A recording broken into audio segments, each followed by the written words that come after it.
काठमाडौँ उपत्यका लगायत नेपाल मण्डलभित्र बस्ने नेवारहरूले कार्तिक शुक्ल पूर्णिमाको दिन धुमधामसँग सखी मिला पर्व मनाउँछ। सखी अर्थात् पिँडालु खाने मुख्य दिनको रूपमा यो पूर्णिमाको दिन प्रख्यात भएकोले यसलाई सखीमना पूर्णिमा पनि भनिन्छ। यस दिन पिँडालुको साथमा सखरखण्ड पनि उसिनेर खाने चलन छ। यस दिनको सबैभन्दा ठुलो विशेषता भनेको भुटेको गहुँ, मकै, बटमास लगायतका अन्नहरूबाट विभिन्न कलाकृतिहरू बनाउनु हो। हिन्दू र बौद्ध सम्प्रदायहरू अगाडि सम्बन्धित देवदेवीको पूर्ण वा प्रतीकात्मक मूर्तिहरू अथवा चित्रहरू अन्नले बनाइसकेपछि यसको चारैतिर मालपुवा, स्वारी जस्ता रोटीहरूले सजाउँदाको भिन्नै आकर्षण हुन्छ।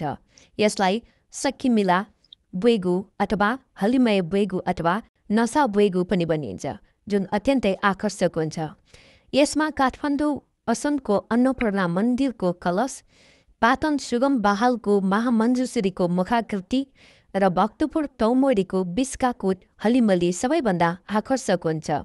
यसबाहेक अन्य ठाउँहरूको हलिमली पनि नेपालको एक महत्त्वपूर्ण सांस्कृतिक विशेषता हो, जसमा एकैसाथ कलाकारिता र सङ्गीतको संयोजन तथा धार्मिक आस्थाले यस दिन काठमाडौँ उपत्यका लगायत नेपाल मण्डलका बस्तीहरू अति शोभायमान हुन्छ र खाने अन्नबाट 101 राम्रा चित्रहरू बनाउने सायद संसारमै नेवार जाति मात्र हुनुपर्छ भन्ने सन्देश पनि यस पर्वले दिएको हुन्छ, जसलाई संरक्षण गर्न स्थानीय पाठ्यक्रममा यसका सैद्धान्तिक एवं अभ्यासका कार्यक्रमहरू सञ्चालन गर्न सके हाम्रो कलाकारिताको पुस्तान्तरण हुनेमा द्विमत नहोला।